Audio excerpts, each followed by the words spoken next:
Hey, let's do a little calculus. In this video, I'm going to show you how to make a left-hand sum, okay, which is a little bit more complicated than some of the constructions, but pretty easy to do overall with GeoGebra if you know what left-hand sums are and how to come up with the coordinates for the rectangular regions.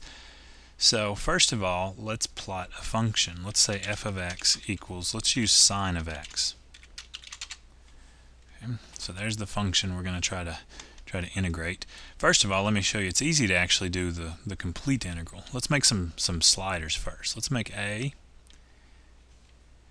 and I'll leave that at the standard -5 to 5 there, and b, slider b.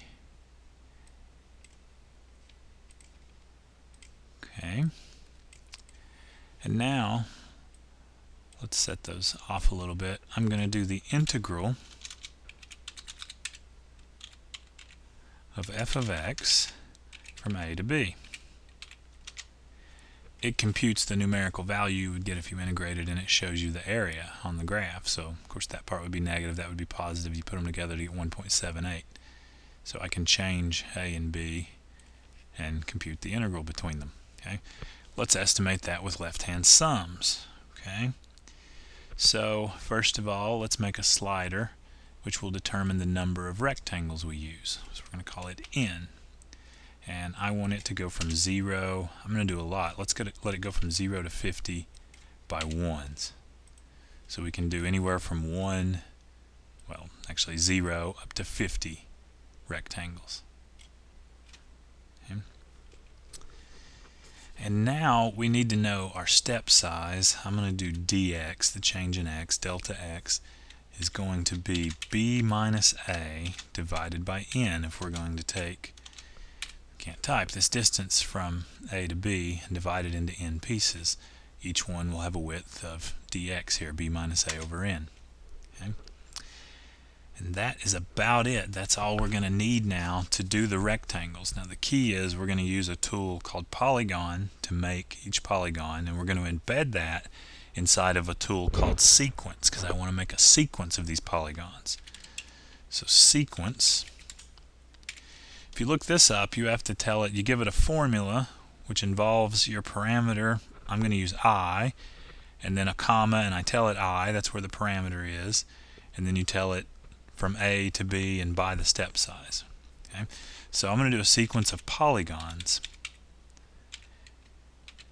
and then let's leave that blank for a minute, and then when I close it, I will tell it to use the parameter I to go from a, I would go from a to b, but we're only going to use left-hand sums, so I'm going to back up one of my step size, dx, and then I tell it to go by dx. So it's going to go from a to b, counting by dx, but we're going to stop at a left-hand sum at the very last left-hand side of the corner, b minus dx. Okay, and then we have to give it the coordinates that'll go on our rectangles. Okay, and I'm just going to do it. You can go back and kind of think about this. The first one is going to be at I, which would be at a to start with, and b minus dx, our last left-hand corner when we finish. And the height's going to be the function height, f of I. We're using the left-hand sum. We are going to take the height there.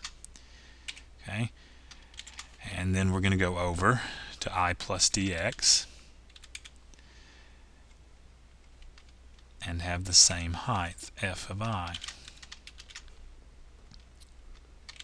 Close the point. Okay. And then we're going to drop down to the x-axis, so we'll have I plus dx for the x-coordinate, 0 for the height. Okay. And then finally, we're going to go over to I, 0. And that should do it. If I've typed it in right, we're going to have polygons that go from, say we start at this first one, I, which will be a, the height of the function. Then we're going to go forward dx to the height of the function, make a rectangle, drop down to 0, and then come back. And we should do this from a to b minus dx and make the last rectangle with widths of dx. And there we go. And we can change with these sliders, make more and more rectangles. And we can change a and b. Okay. And then one last thing, let's see if we can get the actual left-hand sum. I think I can just do sum of list 1. Because when you make a polygon, the number is actually the area of the polygon. When you define a polygon, the number that GeoGebra assigns to it's its area. So we're just going to sum list 1. And we get it, put that into C here. Well, C is the actual integral. Let's label these things. Object property, let's change the name. It won't let me use the word integral. Let's see if we can use int. Yeah, so there's the actual integral. And our left-hand sum, this time we actually got a little bit over that. We have more height above than we do below here. We have 1.74. That's our left-hand sum. Let's label that. So object properties, basic, let's call it LHS for left-hand sum.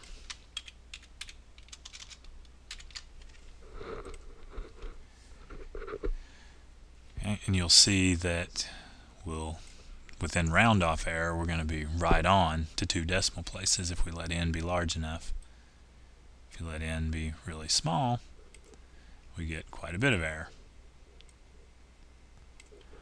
So this is a great way to model the left-hand sum. You can change a and b. You can change the number n. There is one problem. If you go to negative area, the way I'm defining the sum, it won't compute the integral correctly. Because the areas it uses are always going to be positive. It won't take the signed error like we do with, so we get a really large error here on the left-hand sum in the integral if we have negative underneath. There's probably a workaround around that you could think of, but just wanted to show you in basic cases how you can make a left-hand sum. And you can do a right-hand sum very similarly, but use the right-hand endpoints. Go all the way out to b, start at a plus dx, go all the way out to b, and use the right-hand sides. So that is my final tutorial for now.